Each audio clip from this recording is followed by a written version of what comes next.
So, hello mga paps. Ayan, gusto ko lang i-share sa inyo yung problema ng motor. Yung motor ko, si Bravo, ayan. Alam kong problema nyo rin to. Hindi lang ako at kayo rin. Nagkaroon kasi siya ng check engine. Ayan. Makikita nyo meron siyang kulay orange dito. So, pumunta ako sa kasa. Sobrang mahal nung magpa-reset ng yan ng check engine na yan, nasa 500 plus. So ang ginawa ko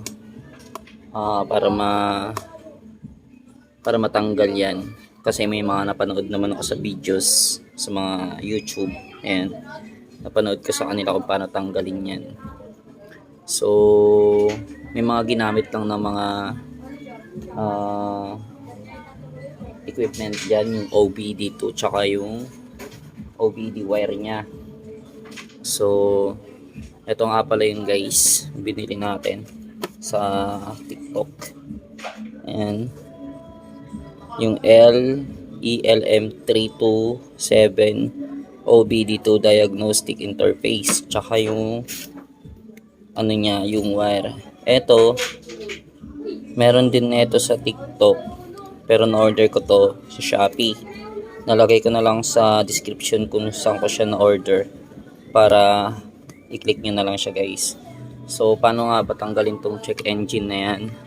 Okay guys, sa video na ito tuturuan ko kayo paano magtanggal niyan, dahil isa yan sa mga sakit sa ulo. Kapag merong ganyan, alam kong sumasakit din yung ulo nyo. So ayan guys, let's go. Tanggalin natin yung check engine na yan. So ano yung gagawin guys is, syempre tabi muna natin to. Buksan natin tong ano niya, compartment. Sana all may compartment. Ayan, may bag pa tayo dito. So tatanggalin lang natin tong cover ng battery, kasi nandito yung ano niya, yung pinagsasaksakan nitong wire na to. Ito, yung pinagsasaksakan nito, tapos nandito sa loob. So ngayon tatanggalin natin to. Ayan, ito muna tanggalin natin kasi hindi natin mahuhugot yan, matigas siya. Tanggalin natin yan. Makikita nyo yan yung loob nya. So lagay ko lang muna sa baba to. So nandito yung wire nya sa loob. So sinatabunan na nga siya.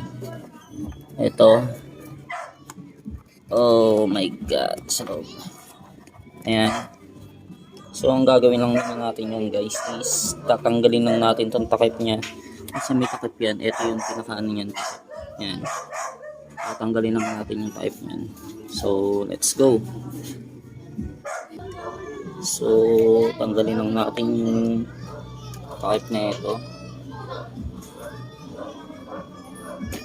So yun, nahugot na natin. So susunod natin gagawin dyan guys is kakabit natin to. 3 pin siya, 3 pin. Compatible siya sa Yamaha NMAX or Aerox yan. Compatible siya kasi 3 pin siya. So ikabit natin to dito. Once na tumunog na yung tip nya, yun, okay na yun guys. Tumunog na siya. And then eto, isasaksak natin siya dito sa may OBDL ELM 327. Yan.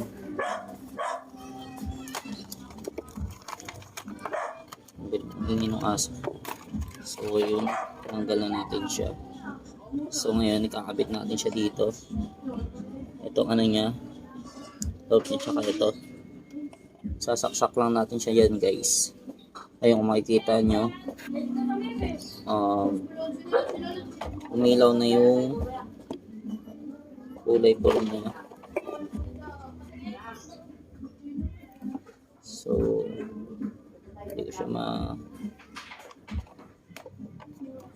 wait lang.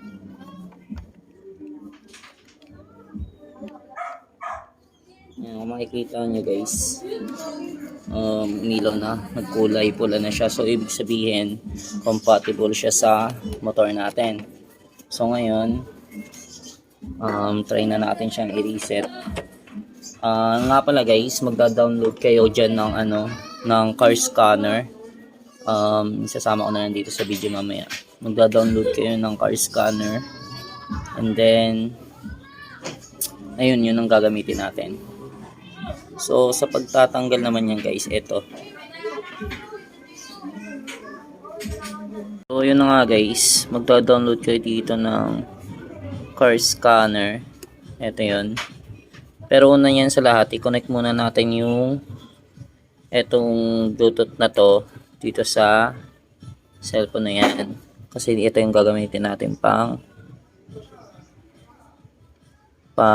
reset. So ayan, open lang natin yung Bluetooth nya. Ito tayo setting. Manapin natin yung Bluetooth na ito. So hindi ko mahanap yung Bluetooth na ito. So other connection. Ito Bluetooth. So ano nyo yan guys, kukonect natin to. Ito, hanapin natin tong OBD2.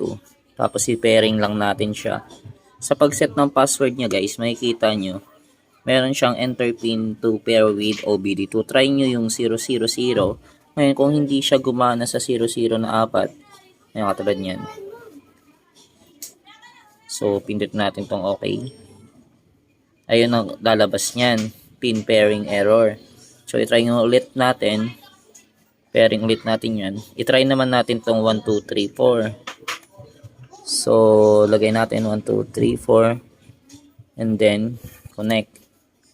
So once na connect na natin yan guys, na pairing na natin, makikita natin yan, naka-pair na yan. Pag may nakalagay na unpair, so ibig sabihin naka-pair na yan. Pero hindi pa yan dyan magtatapos guys. Sa pagsiset naman ng car scanner, kasi Yamaha Sniper yung gamit natin, open lang natin yung car scanner, click natin tong okay, and then yes, I agree. Pindutin lang natin yan. Sa interface, ito ano lang kung anong gusto nyong kulay ng panel nya. So sa akin black. Ayan. So ito na yung units. So sa metric, gagamitin natin dyan kasi metric km/h. Sa fuel naman, ito depende kung fuel consumption unit nyo, sa akin kasi kml. Tapos liters. Then etong sa baba na yan, wala na tayong babaguhin dyan. So pindutin na natin to next. Pag napindot na natin yung next, hanapin natin yung pinakababa kasi ito na yung brand ng na hinahanap niya. So pindutin lang yung others. Yung others, hintayin lang natin, sobrang medyo matagal pa. So pindutin lang natin tong okay. And then pindutin na natin yung, hanapin natin yung gasoline. Kasi gasoline yung gamit natin dyan. Ayan.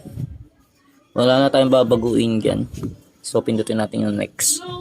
So ayan, kung makikita nyo, hindi pa tayo nakakonect dito sa LOBD na to. So i-connect natin silang dalawa. Pindutin lang natin tong connect. Ayan. Kailangan pa ng permission. So punta tayo sa apps.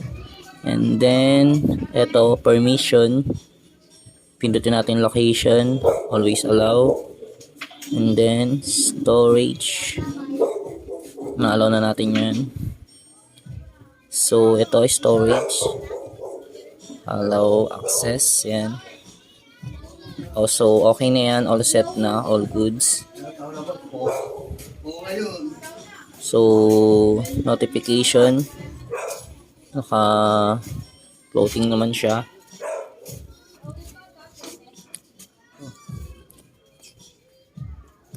So okay na natin yan. Once na ano na natin yan guys, Ayan, nahanap niya na yung device name OBD2. Pindutin natin to next.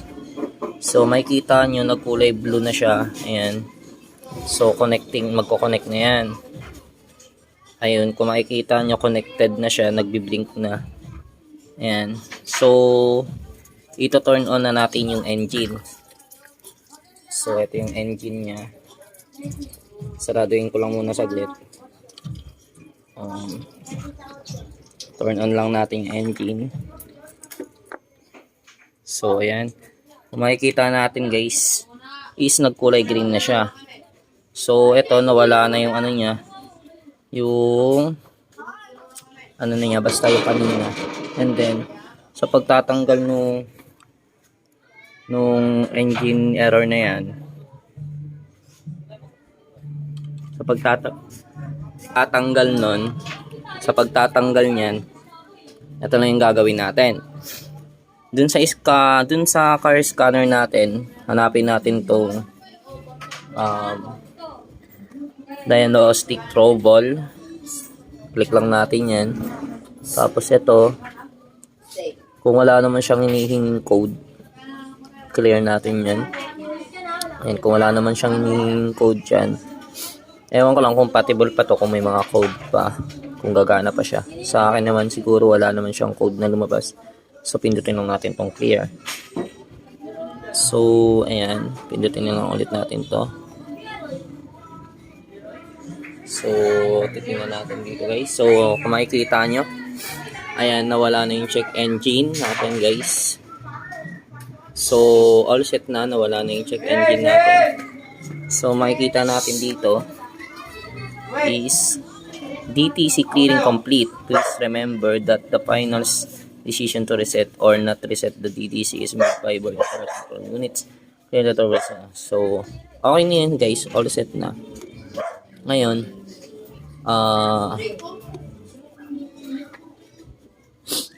ayan lang muna natin dyan, pwede na natin hindi galawin yan.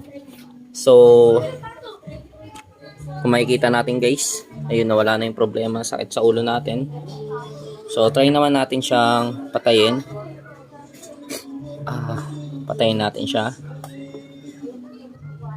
And then buksan ulit natin. Kung makikita nyo, wala na siya guys, nawala. So ganun lang yung pagtatanggal nung engine check error natin. Engine check error. So yun lang guys, hanggang doon lang yung video natin. Tatapusin natin dito. Always ride safe. Vinseb TV. Shout out.